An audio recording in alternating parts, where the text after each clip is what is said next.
Hello, everyone, and welcome to another episode of the CultureCast. This is EXP's official diversity, equity, and inclusion podcast, and I am thrilled to have Nakia Evans here with me today. We're going to talk about women in leadership. And Nakia, do you want to introduce yourself to folks who haven't met you before? Sure. Yes. Well, first of all, let me thank you for having me on as a guest of the Culture Class. You and EXP, of course, the One EXP. Thank you so much. Whenever I'm able to share my voice, I love it. I'm passionate about sharing my voice and showing others how to share their voice or why it's important to share their voice. So I got to give thanks to you first of all. Thank you. For me, I've been in real estate since 2002. I started my career in Baltimore, Maryland, until recently. Last year, I moved to Charlotte, North Carolina. So I'm continuing in real estate, mentoring, coaching, mostly women in real estate. I get a guy here or there, but it's mostly women all the time. I seem to attract women who want to grow in business and entrepreneurship. So within just my life itself, I was a teenage mom. I had 3 children at the age of 19, 2 pregnancies. Let me point that out. I had a single and then twins. All right. I wasn't doing that much before the age of 19, but I did enough. Okay. Yeah. So I have 3 children who are now grown, and I have 2 grandchildren, 2 girls. They are 5 and 1. All right. The 5-year-old wakes up and says, shopping. So I don't know where she gets that from. But when I'm not shopping, I am probably coaching real estate agents, teaching continuing education, or volunteering in some type of real estate leadership capacity. I'm known as a serial volunteer. I like to volunteer. 2 accomplishments I'm most proud of is president of Women's Council of Realtors in the greater Baltimore area and president of the local association in the greater Baltimore area. Those are my 2 proud career achievements and my legacy, a part of my legacy, and making space for other women that look like me, talk like me, and operate like I operate. So I am proud of those 2 accomplishments in our industry. Those are fantastic. You know, we always tell people, particularly realtors, that it's important to find your niche. But honestly, knowing everything I know about you, it sounds like your niche found you, right? Yes, it did. It's amazing because I only discovered that last year. Like I tried to stay away from it because I felt like it was excluding someone or some people, but it found me, and it's where I thrive and where I show the most pride and where I'm most proud and where I'm happiest. So a friend of mine told me that I need to recognize that and I need to stay in that and don't worry about the outside world not feeling it or feeling a different kind of way about me because I've felt that or I've recognized that and I want to achieve great things in this area. That's great. That's lovely. I love that.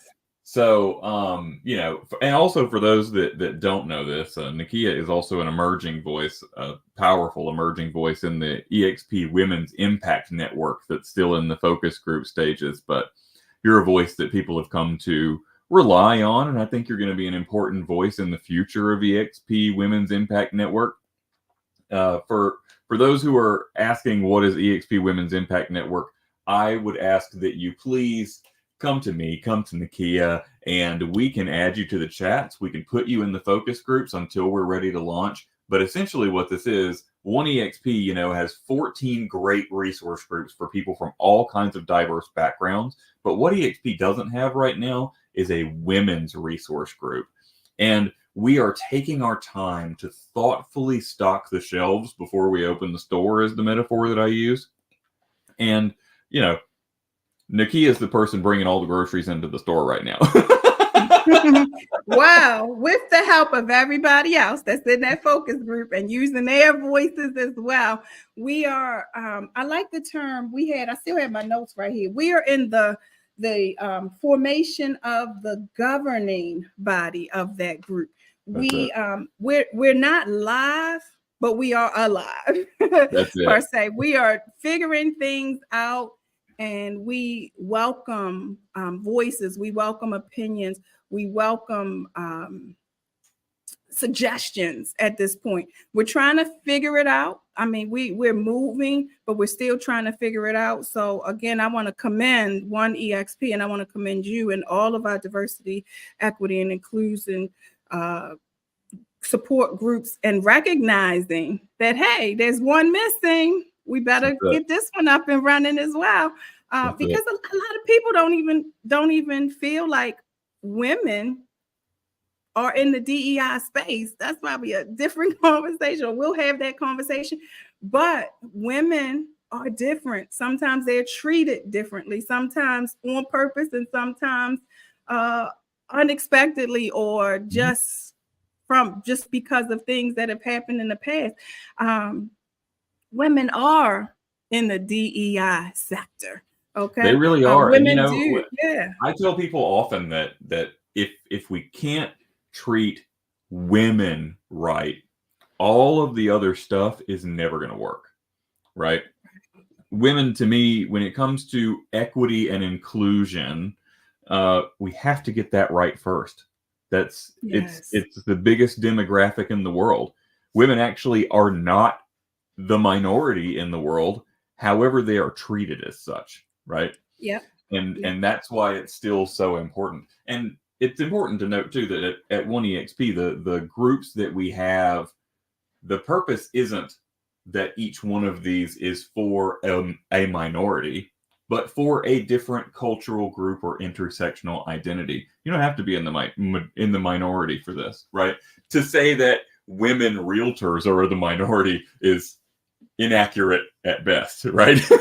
Right. But still, they don't get a fair piece of the pie, so they get a group, right?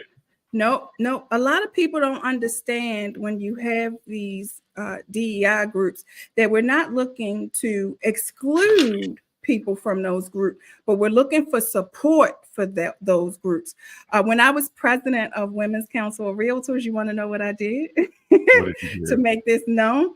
So I had an event, or I took it to my board, and they agreed reluctantly a little bit, but I took it to my governing board, my leadership team, and I said, hey, let's have an event where we feature men on a panel.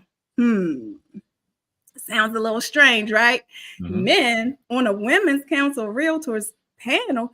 Yes, we want to showcase our male members who are supporting us, who are opening doors for us, who are out there speaking up for us. We want to hear from them, but we also want to tell the world that Women's Council doesn't mean that we exclude men. We are here to help women, find their voice, find their space in leadership. We're helping them to grow into leadership. We're advocating for them to go into leadership with the support of everyone. So that was my shock the world moment to have a panel of all men. Honestly, it's a point that I make quite often, is the most effective group of women speaks to men, because the plight of women is the mistreatment of women by men. And if we are able to convey the message to men, then men don't treat women like that anymore, and women get a better slice of the pie, right? Fixing the problem isn't all self-reflective. It's not what can women do to scrabble up the ladder. If we can just get the men that are on the top of the cloud to build an elevator, right? Yes, yes, yep, yep. It's more about unity, That's it. collaboration, everybody coming together to support a cause or to That's it. support different causes that mean something to probably both different people. Yeah. Diversity is different, right? A lot of people don't understand that diversity is just that I'm different from you. How can we come together? How can we collaborate? How can we unify? It's not really about, and that's why we have diversity, equity, and inclusion, because a lot of people think diversity, equity, and then exclusion. No, we're not Right. excluding. We want your Not at all. help. Yep. We want to move forward. We have identified that we are different. Yes, it's a given sometimes, most times. It's a given. We walk in the door, we see each other, we see that we're different, but we want to unify and help each other. But sometimes this group may need a little more help, a little more support to get where we need to go as well. That's it. That's exactly it. That's exactly it. So let's talk about women in leadership, right? We've got some questions here. This is going to be a really free-flowing conversation. These are the easiest. Me and Nikia were having this conversation before it starts. These conversations work so much easier when I already know the person and we're friends, right? And that's the kind of conversation you're getting today. We do have some questions, but we're gonna, just talk, and I think people are going to enjoy this. So the first question I have for you, let's discuss the current landscape of women in leadership roles and what progress we've seen in recent years. So we don't see a lot of women in leadership roles, but companies are focusing on resolving that. We've seen it. We've seen it at different organizations. We're seeing it happen more and more across the board. I don't know. I don't know. It's not that women don't want to be in these leadership positions. Sometimes we either don't know about them. We may not have held a similar leadership position or leadership position that can elevate up into the positions that we're not filling, or we haven't had the support. I think a lot of times we just don't know that it's there, or that we don't feel comfortable going after it because we see somebody else going after it and we feel like they may be more qualified. It's kind of where we as women, we get into that negative self-talk space, or we get into the status quo or what we've seen in the past. We've got to come up to present and go into the future and say, hey, give yourself some positive talk, give yourself some positive affirmation. Say, hey, I qualify for this. I should be able to do this. Speak to yourself, speaking yourself up first will help a little bit. But knowing that if you took names off a resume, sometimes these resumes look the same, whether it's whatever gender it is. And I think sometimes women give themselves a negative self-talk to talk themselves out of going forward and going forward. That's right. That's even, right. And even it's another companies are looking for us. It's another point that you made there, that sometimes it doesn't even cross the woman's mind, right? That because we've got it so baked in that the top level, the C-suite of a lot of companies is all male, it never crosses a woman's mind that I could get there, right? That I could get to that point, and here are the steps, and let me make a plan, and let me figure out who my supporters are. I think it's really, really important that we teach our women and girls, particularly our younger girls, that all of these positions are open to them. It doesn't matter if a woman has never held that position before. That position is open to you. And that's a powerful message. Yeah. Yep. I just think it's all about knowing and being in the know, and giving yourself the opportunity first, giving yourself the pep talk, helping yourself go for it all is probably the first step that we don't take. So let's also talk about some common challenges that women face when they're aspiring to occupy leadership positions, and what can we do to address those challenges? So I think for me, I often see that, when a oh my God, I've lost it again. I'm so sorry. It's okay. It's okay. It's okay. My I think, brain is listen, going. when you started, I think if you stop right there, I can chime right on into there. When you finished with that question, Okay. All I right, think let's I go. could jump right in. All All right. right. You want me to just go? Yeah, go. And then it'll probably take us somewhere else. Okay. All right. Let me count. Give her enough space. So, Cody, I think mentorship and sponsorship helps women. Okay. I think when we look at mentorship, we're looking for education, professional development, we're looking for guidance, right? We're looking for step by step instructions or show me the way when I think about mentorship. And I think a lot of our leadership programs mentor us. But when we think about sponsorship, when we want to be sponsored, we want to be helped. It's like we want you to take down the barrier. We want you to remove the roadblock. We want you to use your influence to help the next generation. We want you to use your influence to open doors for us. So literally, women need mentorship and sponsorship sometimes to get where we're going, to get into these leadership positions.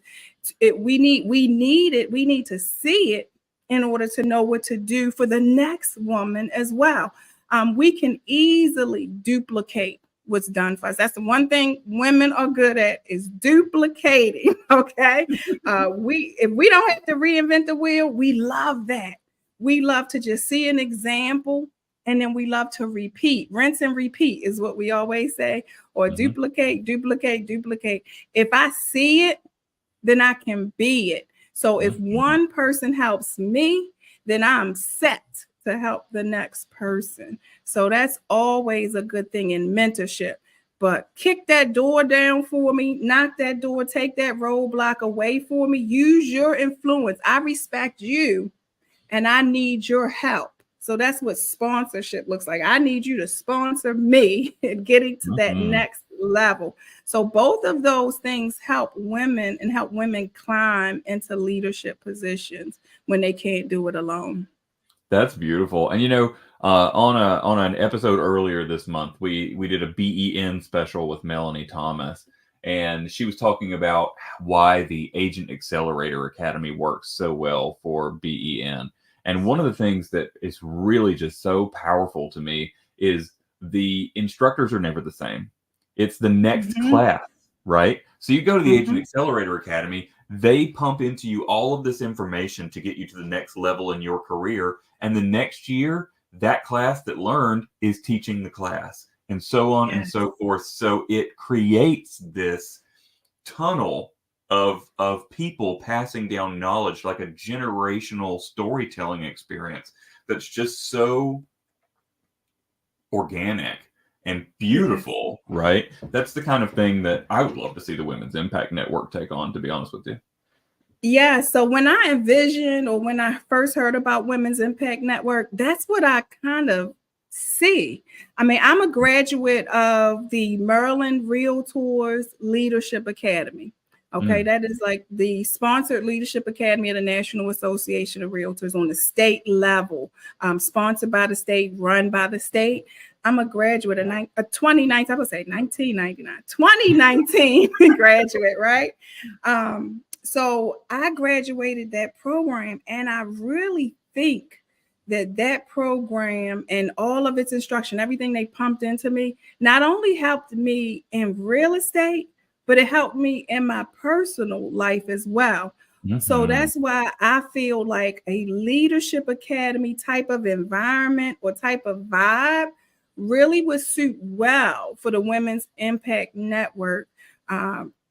It's different than Women's Council of Realtors, even though it promotes almost the same thing, women and leadership and mentoring and sponsorship and that kind of good stuff. Right.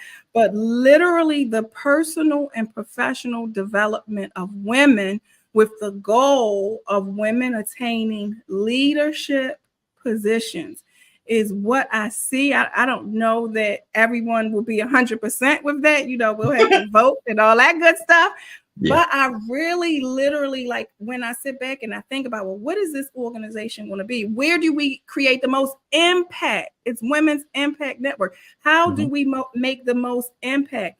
And it's really by impacting someone's professional career, but their personal life as well. And when I look back at my life and my journey in real estate, it really took off after I had that personal and professional development from, nonetheless, a realtor organization. Organization is designed to tell me how to be a better realtor and how to be in leadership for real estate organizations.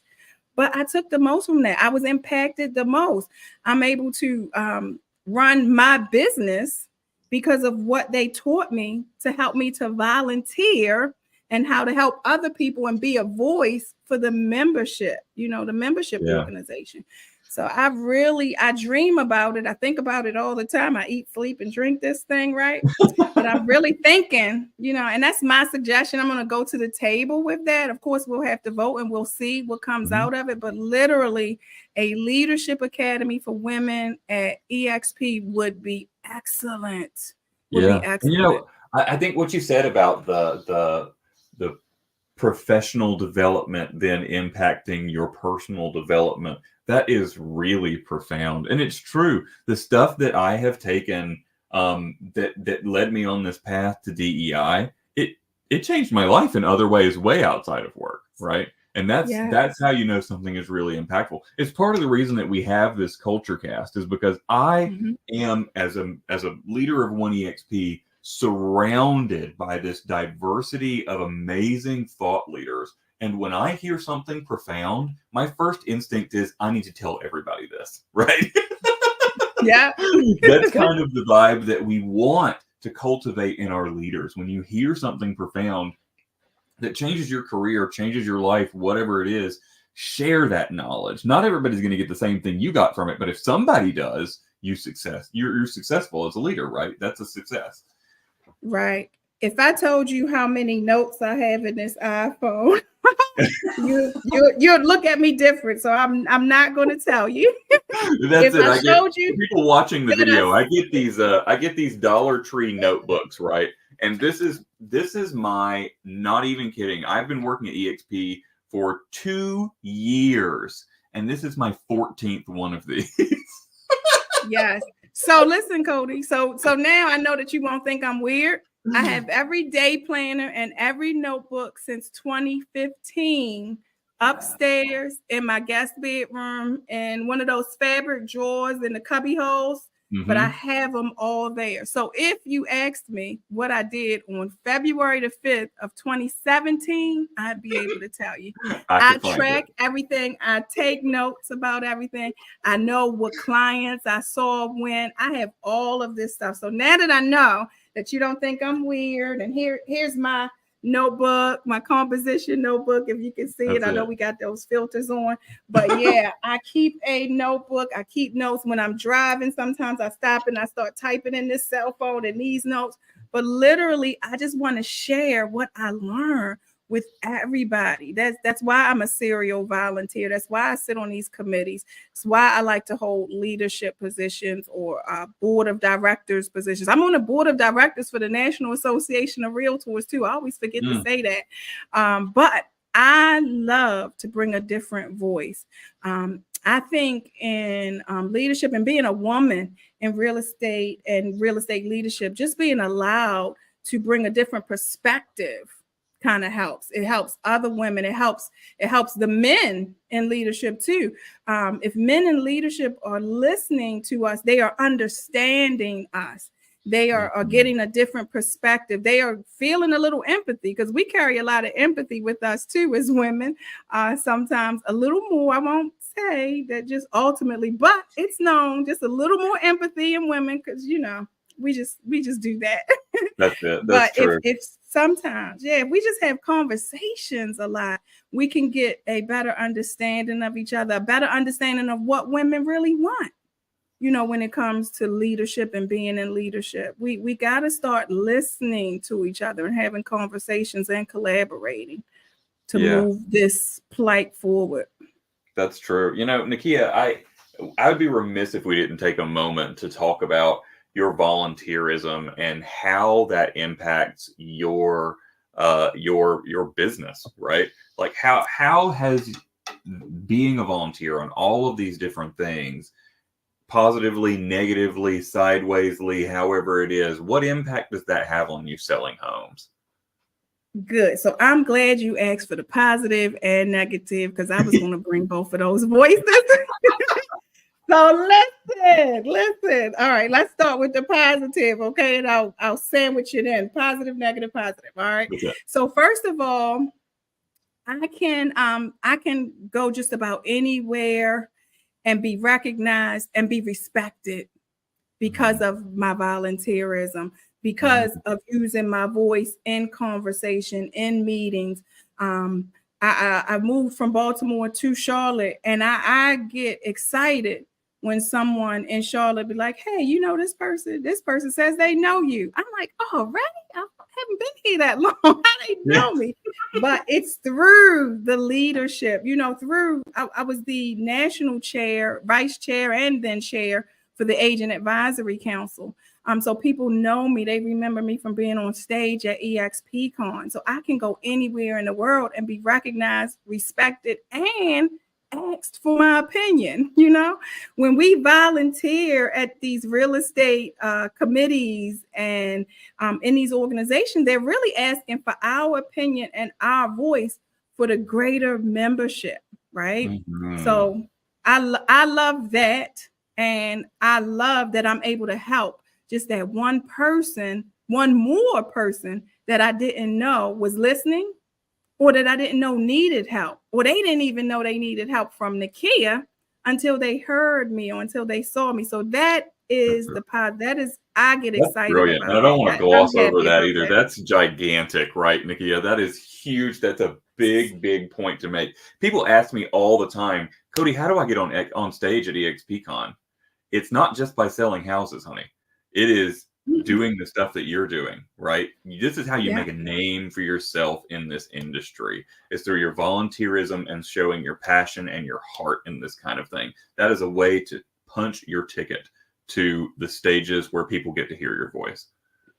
Yes, and volunteering and speaking up. Again, just holding your hand up and saying, hey, I want to be on stage. I want to talk. I want to share my story. And often that's all it takes, right? To get into these kind of volunteer opportunities is just raise your hand and say, how can I help? Yep. And that's what I did. So shout out to Curtis Dixon, one of my favorite people at EXP University. Last EXPCon, I got on stage because I volunteered, or I asked him, did he need any volunteers to help behind stage, behind the scenes? And somebody had to cancel, and I filled that spot. So literally just raising my hand, contacting the correct person, I got on stage right next to Elizabeth Riley, right? That was exciting. I got to sit next to her and share information. Jay Kinder was there, right? Who gets on stage next to Jay Kinder, right? That's Nakia amazing. Evans, you know, right? I'm the voice of the ads on EXP Radio, and I just recorded an ad with a testimonial from Elizabeth Riley. Oh wow! See that? Say that. These little connections that we have, and you know, same thing with Curtis too. When I first started at EXP in this job at DEI, the first time that EXP Family and Universe saw me on camera was on an episode of Curtis's podcast, and you can see where that led. It's a little bit obvious where that led me with my career trajectory, right? Yes. You were voluntold, probably. That's it. That's it. Somebody came to me and said, "You want to be on Curtis's podcast?" And I was like, "I don't know if I'm ready for that." Right. So listen, fun fact. I share my appearance on his podcast. I was on that podcast too. I shared that on my link tree for when people are trying to investigate and figure out who I am. But I also share that when I'm up for another podcast or up for a stage appearance or a speaking engagement, I share that podcast. I had the best time with Curtis. So that's the one podcast I share. Maybe this one will be next Cody. Hey. It might be yours, but right now it's Curtis's podcast, and that's right. It's linked. So when people are like researching and looking me up and trying to figure out if they want me to be their realtor or if they want me to be on stage at their event, it's right there in my digital resume per se. That's it. That's it. Yeah. Now, let me share one more thing. Yeah. Because you also asked about the negative with volunteering. The only thing that I'll say negative about volunteering is that it does slow up your business if you let it or if you aren't prepared. So it's very important for you to have a team of people that help you with your business. Because literally these positions, these leadership positions especially, they require us to go to meetings. They require us to appear in person. They require us to travel. You know, being on the National Association of Realtors Board of Directors, I'm required to travel to the conventions. So if I'm on the East Coast and it's on the West Coast, I got a whole day of travel or 2 days, you know, book ending that. So that's taking time away from my business. It's taking time away from your family a bit. If your family can't travel with you, you know, it does take a little time. So I suggest having all of your ducks in a row. If that's your thing and you love it and you like it and you want to do it, which it was my thing. I loved it, right? I'm retired now, by the way. Just so everybody knows, I'm retired. Almost. Just got to finish out that National Association of Realtors dues, right? You're talking about retired. This is the busiest woman I know, right? Look, let me retire from something, okay? Yeah. Something. But listen, have all of your ducks in a row. Have a support system. Have buyers agents that can go and show houses for you when you're traveling. Have a virtual assistants. Have a transaction coordinator. Have another agent that can stand in for you. If you are a EXP rev share leader, if you are into agent attraction and you have a downline, make sure you have leaders in your organization. So when your weekly meetings are scheduled, you have another leader that can host that meeting. You don't want to cancel. You don't want to interrupt the consistency of what you have going on. So you create leaders, help to create leaders. You help your leaders see their talents and start utilizing those talents. That's that voluntold, right? But you put people in position to be able to run the business and run your organization while you are in servant leadership. And that is the ticket to being successful and not losing business, not losing clients, not losing referrals. So if you don't have that set up and you're in the servant leadership and you are going higher and higher in leadership positions, just have all your ducks in a row and you will not have any negatives. Okay. That is very important. So I wanted to share that because a lot of people, you know, that's their number one complaint is they lose business and they lose time away from their business and family. And I'll tell you from my experience, and I think I've heard this from others as well, is getting your ducks in a row can be a little challenging. They're ducks. They like to go wherever they want to. But once you get them in a row, they tend to be pretty easy to keep in that row, right? So that initial point of trying to figure out your schedule and managing this and that and getting people to stand in, that's tough the first time, right? But then you got to figure it out once it's figured out. Yeah, it's all about creating systems. The best thing I've heard in running a business for real estate is anything you do more than once is a system. Okay.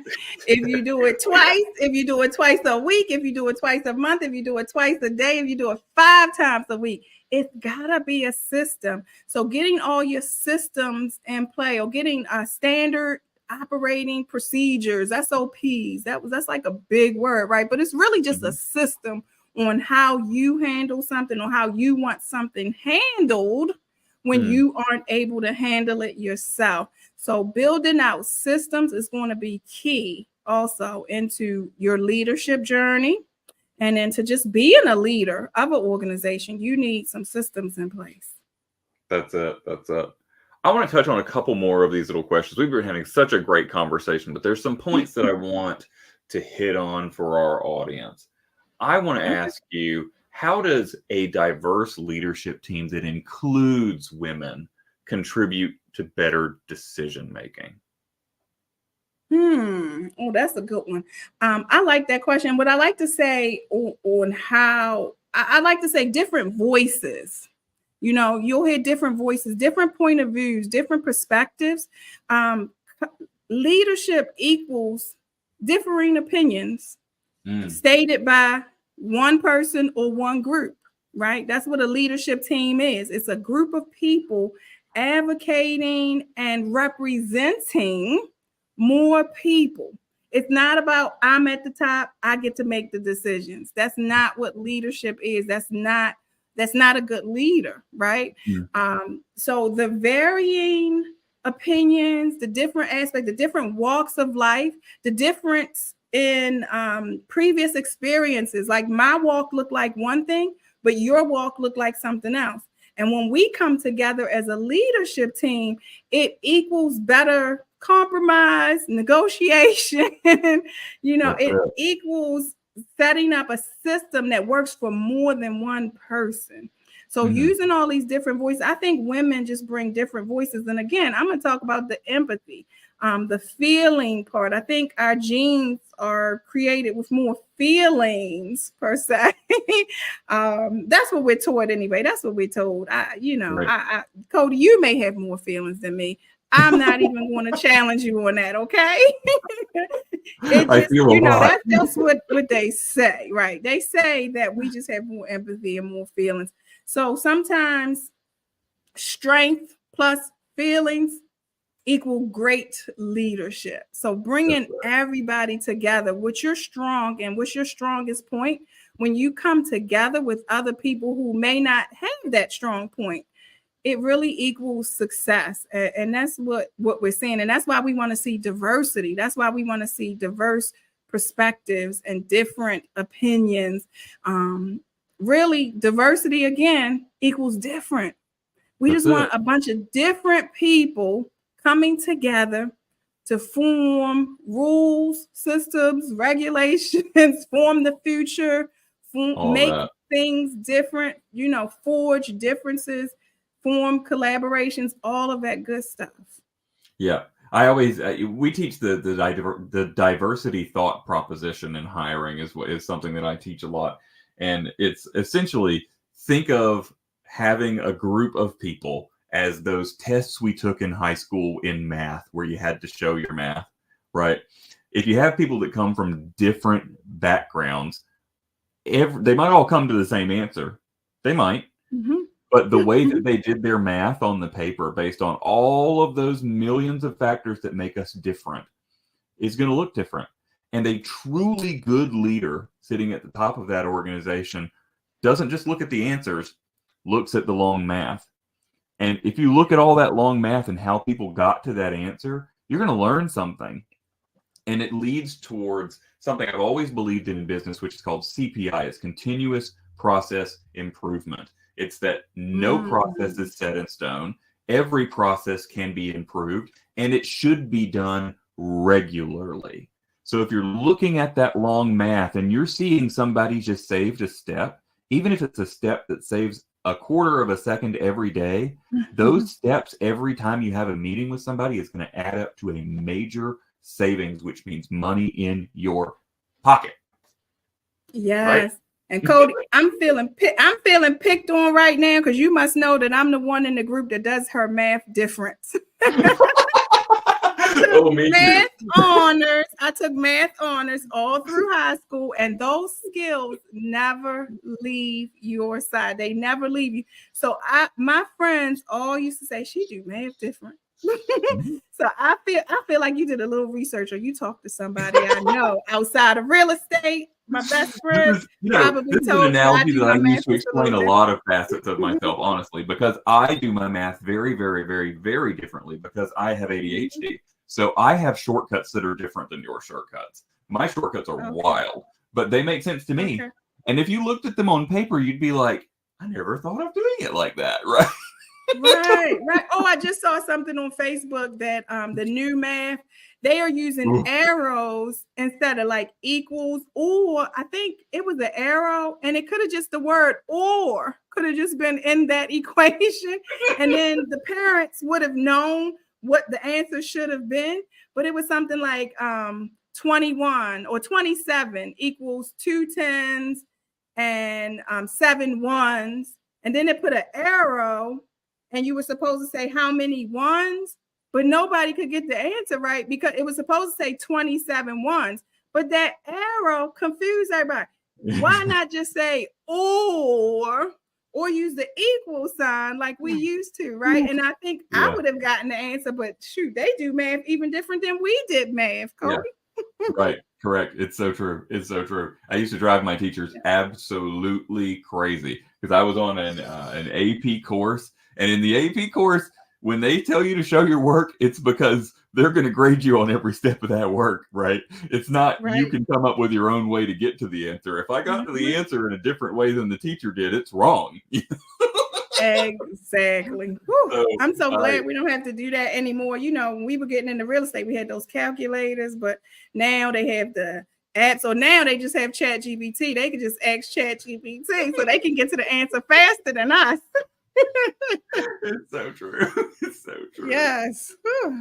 Oh man. So we've talked a little bit about this, but what can we do to make sure that the male allies in our lives are effective at preaching what we're preaching right now, this thought of equity for females in the workplace? What can we do to effectively make our male counterparts better? Well, first of all, if we start talking more about equal opportunity or explaining what equal opportunity actually means, you know, if we start having at the top of our minds, all for one and one for all, then I think the men will kind of get it. Again, I think they should listen sometimes to us, you know, feel like, well, understand what we want, understand what we're saying. Also, organizations, I think organizations should invest in some additional training or additional workshops when it comes to sensitivity training or maybe cultural diversity training. The National Association of Realtors have At Home with Diversity. Some training like that. When we start understanding each other, I think the most conflict comes from people not understanding each other, not understanding where we come from, where a certain person comes from. You know, you come from one place, I come from another place. But if we sit down and we have a talk, you know, we literally can just find out about each other. Like, we didn't know both of us took that advanced math programs. We didn't know about the ADHD. We didn't know about, you know, certain things that we even had in common on how we could strengthen each other. So sometimes, and I think the biggest thing that we want to point out here is that sometimes just listening to each other, having conversations with each other, giving each other an opportunity to share what we need, share what we want, share how we feel, share how we think. I think some of that helps us get more innovative when it comes to women in leadership, supporting women in leadership, mentoring women in leadership. We need male mentors to mentor women as well. Now, I wouldn't say that a woman should have just a male mentor and that's it, because there's still a little bit of female mentor and a male mentor. Having both of those, fulfilled, I think makes a bigger difference. Literally just showcasing your support, like being vocal about supporting women. Don't just sit back and be quiet. Showing unity, not unity. That's it.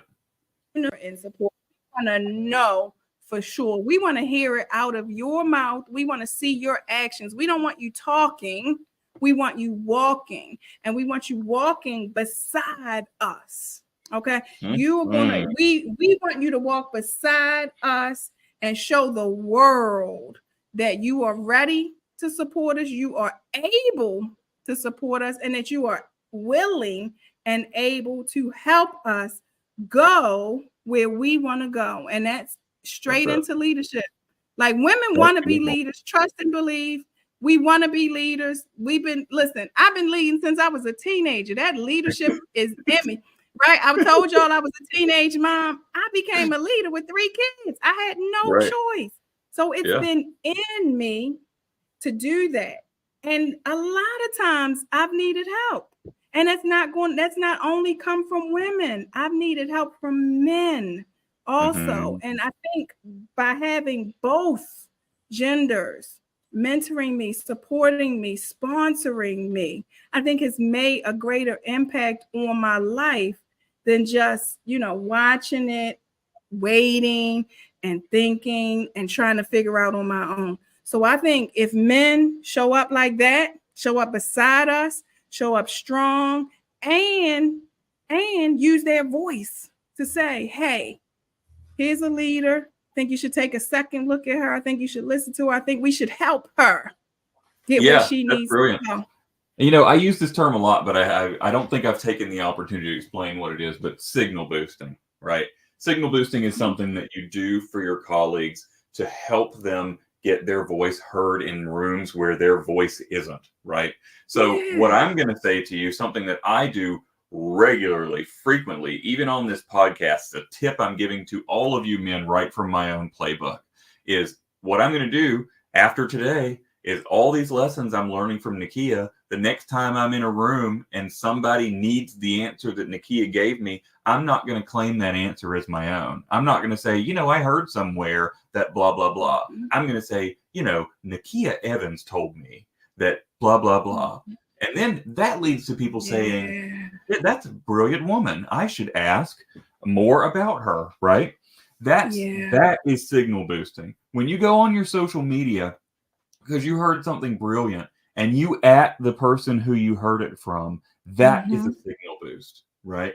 These are ways that you as a man can get this woman's voice heard. And that applies to any minority that you know. We're talking about women today, but I promote the voices frequently from the population of women who inspires me the most. And those are Black queer women in my life. I have had Black queer women in my life since before I was born. And these are the women whose voices I believe are going to change the world. So if you look at my social media, I am constantly signal boosting these women because they deserve it, because they were their ideas and they were not mine. That is an empathetic way to show women in your life that you care about them and you care about promoting their ideals.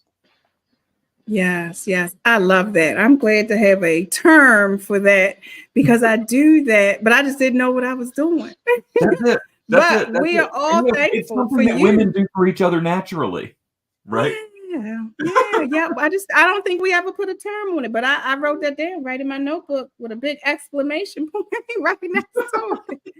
Yes, I have that. Yes. Thank you for sharing that. Well, listen, it has been beautiful to have you on this podcast. I've said the word beautiful about 20,000 times in this episode, but I'm so inspired by you, Nakia. And we are days away at this point from Women's History Month. You're going to be hearing more about Women's Impact Network, which means you will be hearing more out of Nakia Evans. So I would ask you to please stay tuned for more. Is there any last bit of knowledge you'd want to impart before we sign off? I'm going to say this. I'm going to say, be you, stay you, and take you with you wherever you go. Never stop. I always say, you take you, with a big emphasis of that middle you. We want to see you. People want to hear from you. People want to know you. People want help from you. Sometimes they want support from you. Sometimes they want your leadership. So you have to take you with you. And then I'm going to finish like this, Cody. I'm going to say, my name is Nakia Evans, and I am a woman of impact at eXp Realty. Boom! Oh, I love that. Well, guys, this has been another episode of the CultureCast. Thank you so much for joining us and following along in this journey. And we will see you next time.